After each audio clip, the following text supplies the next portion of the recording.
Hello everyone, my name is Mohideen Khan और आप मुझे देख रहे हैं एमकेएस केमिस्ट्री चैनल पे। तो टुडे जो हमारा टॉपिक है वो है मोलैरिटी एंड मोलैलिटी। ठीक है। ये दोनों जो होती है कॉन्सेंट्रेशन टर्म्स होती है। बेसिकली हमने सबसे पहले जो हमने पढ़ा था वो था मास परसेंटेज, उसके बाद में मोल फ्रैक्शन को भी हमने कवर कर लिया है। आज का जो हमारा लेक्चर है वो होने वाला है मोलैरिटी और मोलैलिटी के ऊपर। ठीक है। तो मोलैलिटी क्या होती है, मोलैरिटी क्या होती है, इन दोनों के बारे में समझते हैं। बहुत ही थोड़ा सा इनके नाम के अंदर फर्क है, लेकिन देखते हैं होता क्या है। तो सबसे पहले हम बात करते हैं मोलैरिटी की। किस चीज की बात कर रहे हैं? मोलैरिटी की बात कर रहे हैं कि मोलैरिटी क्या होती है। ठीक है। किसकी बात करें? मोलैरिटी की। ठीक है। तो देख लेते हैं मोलैरिटी क्या होती है। Number of mole of solute in litre of solution. क्या लिखा हुआ है? Number of mole of solute in litre of the solution. यानी कि इसका मतलब क्या हो गया?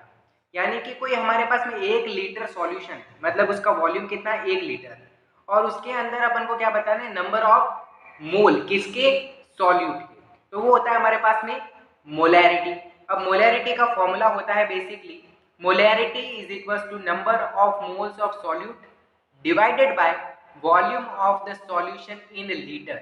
और मैं आपको बता दूं कि इसको रिप्रेजेंट करते हैं कैपिटल एम से।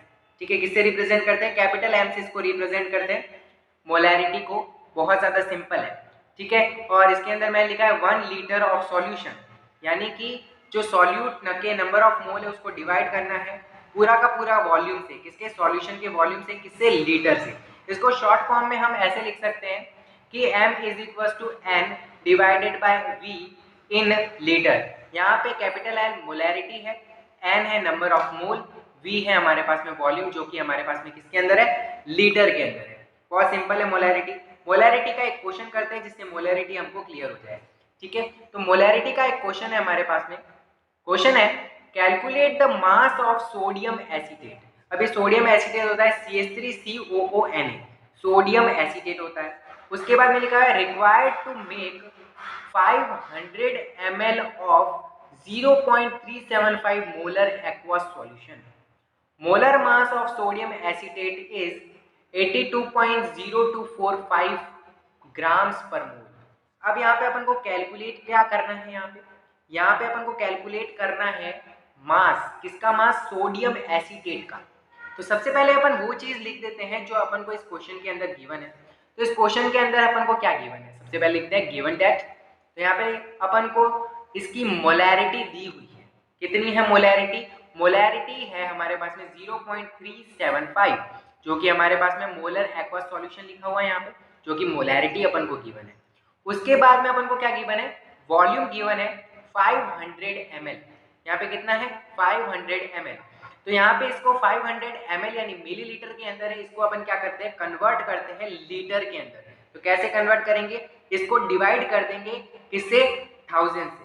ठीक है। तो डिवाइड किया तो हमारे पास में 500 मल्टीप्लाई 10⁻³ लीटर हो गया। बहुत ज्यादा सिंपल है। उसके बाद में अपन को क्या करना है? उसके बाद में अपन को क्या करना है? उसके बाद में मेरे को निकालना है number of moles of sodium acetate. अब सोडियम एसीटेट को अपन के पास में क्या दिया हुआ है? उसका मोलैरिटी दी हुई है, उसका वॉल्यूम दिया हुआ है, और अपन को उसको नंबर ऑफ मोल यानी कि n की वैल्यू कैलकुलेट करनी है। नंबर ऑफ मोल को n से रिप्रेजेंट करते हैं, स्मॉल n से, तो उसकी वैल्यू कैलकुलेट करनी है।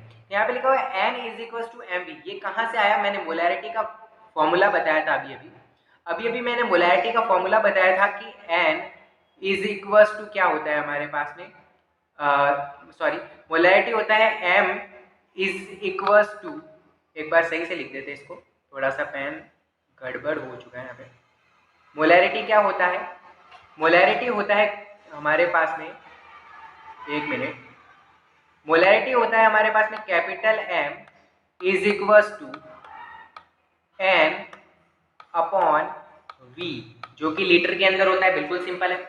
अब इसको क्या करेंगे? अपन कुछ ऐसे लिख सकते हैं इसको, n is equal to mv लिख सकते हैं। अगर ऐसे लिख सकते हैं ना, इस v को मैं इधर लेके जाऊं तो ऐसा हो सकता है कि नहीं हो सकता है? बिल्कुल हो सकता है। बहुत आसान है। तो ऐसे कर सकते हैं अपन। ठीक है। क्या कर सकते हैं? ऐसे कर सकते हैं अपन। तो ऐसे ही हमने करा है। यहाँ पे क्या करा है? ऐसे ही करा है। बिल्कुल सिंपल सा, ठीक है। तो इस तरीके से इसको ऐसे लिख देंगे। उसके बाद में अपन क्या करेंगे, हमारे पास में यहाँ पे मोलैरिटी है, वॉल्यूम है, दोनों को मल्टीप्लाई करेंगे, हमारे पास में क्या निकल करके आएगा, हमारे पास में number of mole of sodium acetate निकल करके आएगा, जो कि 0.1875, जो कि हमारे पास में नंबर ऑफ मोल कैलकुलेट हो जाता है। सबसे पहले क्या करना है, सोडियम एसीटेट के नंबर ऑफ मोल कैलकुलेट करने, क्योंकि अपन को मोलैरिटी भी दी हुई है और यहाँ पे वॉल्यूम भी दिया हुआ है। उसके बाद में अपन को क्या करना है, अपन को पता होता है कि नंबर ऑफ मोल जो होता है वो होता है given mass divided by molar मास। क्या होता है, given mass divided by molar मास। तो लेकिन अपन को तो मास कैलकुलेट करना है ना इस क्वेश्चन के अंदर, मास तो गिवन है नहीं, अपन को मास कैलकुलेट करना है। अपन को मोलर मास दिया हुआ है क्या इसके अंदर, तो देखो यहाँ पे लिखा हुआ है molar mass of sodium acetate is 82.0245 grams per मोल दिया हुआ है ना। तो यहाँ पे मोलर मास तो अपन को दिया हुआ है, एन की वैल्यू अपने कैलकुलेट कर दी और अपन को मास निकालना है, तो बिल्कुल सिंपल है, यहाँ पे वैल्यू पुट करेंगे और सॉल्व कर देंगे। तो हमारे पास में मास इज इक्वल टू, हमारे पास में ये वैल्यू जो है एन की है और ये अपन को मोलर मास दिया हुआ है, इसको कैलकुलेट करेंगे तो हमारे पास में मास आएगा 15.38 ग्राम्स। बहुत ज्यादा सिंपल क्वेश्चन था। अपन को मोलैरिटी दिया हुआ था, वॉल्यूम दिया हुआ था, अपन ने नंबर ऑफ मोल कैलकुलेट करे, नंबर ऑफ मोल कैलकुलेट करे तो अपन को पता होता है कि n is equal to given mass by molar mass. Mass अपन को गिवन नहीं है, मोलर मास गिवन है, n की वैल्यू निकाल दी, इसको कैलकुलेट करेंगे। बहुत ही आसान सा क्वेश्चन था हमारे पास में मोलैरिटी रिलेटेड। अब अपन देखते हैं मोलैलिटी क्या होती है, ठीक है। क्या देखते हैं कि मोलैलिटी क्या होती है। मोलैलिटी यहाँ पे एक बहुत बड़ा डिफरेंस है एल का। एल का मतलब यहाँ पे हम समझ सकते हैं लिक्विड से, जो कि होता है हमारे पास में सॉल्वेंट, क्योंकि यहाँ पे सॉल्यूशन की जगह सॉल्वेंट आएगा और लीटर की जगह आ जाएगा हमारे पास में किलोग्राम यानी केजी आ जाएगा। बस इतना सा डिफरेंस है इसके अंदर। इसमें क्या है, number of moles of solute present in 1 gram of solvent. वहां पे सॉल्यूशन आ रहा था, किलोग्राम की जगह लीटर आ रहा था, यहाँ पे किलोग्राम आता है, सॉल्यूशन की जगह सॉल्वेंट आता है। बस इतना सा फर्क है और कुछ फर्क नहीं है, ठीक है। मोलैरिटी ये होता है हमारे पास में। फॉर्मूला क्या होगा, इसको हम डोनेट करते हैं स्मॉल एम से। मोलैरिटी जो थी हमारे पास में उसको कैपिटल एम से डिनोट कर रहे थे, जो मोलैलिटी है उसको स्मॉल एम से रिप्रेजेंट करते हैं, उसको कैपिटल एम से रिप्रेजेंट करते हैं। बिल्कुल सिंपल है। तो number of moles of solute divided by mass of solvent in KG. Simple है, बहुत ज्यादा सिंपल है। अब इसका एक क्वेश्चन करते हैं जिससे मोलैलिटी भी अपन को क्लियर हो जाए। अब ये मोलैलिटी का क्वेश्चन है हमारे पास में। ये क्वेश्चन शायद मैंने मास परसेंटेज वाली वीडियो में भी करवाया था, तो मास परसेंट वाला देखकर आ जाइए ताकि आपको और ज्यादा क्लियर हो जाए वो, ठीक है। तो यहाँ पे क्वेश्चन है, a sample of drinking water was found to be severely contaminated with chloroform suppose to be carcinogenic in nature. Carcinogenic का मतलब होता है जो जिससे कैंसर होता है, ठीक है। The level of contamination was 15 ppm by mass. और यहाँ पे अपन को क्या निकालना है, डिटरमाइन द मोलैलिटी। मोलैलिटी सही से पढ़ना है, नहीं तो एग्जाम में गलतियां हो सकती है। मोलैरिटी पढ़ दिया तो दिक्कत हो जाएंगी। मोलैलिटी है यहाँ पे of chloroform in water sample, ठीक है। तो अपन को क्या करना है, सबसे पहले इस क्वेश्चन के अंदर जब मैंने मास परसेंटेज पढ़ाया था तो यही क्वेश्चन था, बस वहाँ पे मास परसेंट निकालना था। तो मैंने मास परसेंट निकाला था कुछ इस तरीके से कि मास percent of 15 ppm chloroform in water, यानी कि इसका अपन ने क्लोरोफॉर्म कितना है पीपीएम के अंदर। पीपीएम का मतलब मैंने बताया था कि 1/10⁻⁶, तो 15 पीपीएम के लिए निकालना है। तो हमारे पास में 15 अपॉन क्या हो जाएगा 10⁻6 मल्टीप्लाई 100। तो हमारे पास में इसको कैलकुलेट करेंगे तो 1.5 इंटू 10⁻³ निकल करके आएगा परसेंट के अंदर, ठीक है। बिल्कुल सिंपल सा ये निकल करके आया था हमारे पास में, पिछली वीडियोस के अंदर भी पढ़ा था। अब अपन को क्या करना है, मान लेते हैं कि 100 ग्राम्स ऑफ हमारे पास में क्या है, सैंपल है, यानी कि वाटर है, और उसमें हमारे पास में क्लोरोफॉर्म कितना है, ये हमारे पास में 100 मतलब कि परसेंटेज के अंदर है ना, तो 100 में से इतना परसेंट यानी 1.5% हमारे पास में क्या है, क्लोरोफॉर्म है। लेकिन अपन को निकालना क्या है, मोलैलिटी। तो मोलैलिटी किलोग्राम की बात करता है, तो 1 किलोग्राम में हमारे पास में कितने ग्राम होते हैं, 1000 ग्राम होते हैं, यानी कि 1000 ग्राम होते हैं। तो यहाँ पे 1000 के लिए अगर हम 100 के लिए बात करेंगे तो हमारे पास में ये हो जाएगा, लेकिन अपन 1000 के लिए बात करेंगे तो हमारे पास में हो जाएगा 1.5 इंटू 10⁻⁻² ग्राम्स फॉर क्लोरोफॉर्म, क्योंकि मोलैलिटी कैलकुलेट करना है ना, क्योंकि यहाँ पे मोलैलिटी कैलकुलेट करना है, दैट्स व्हाई ऐसे करना पड़ेगा।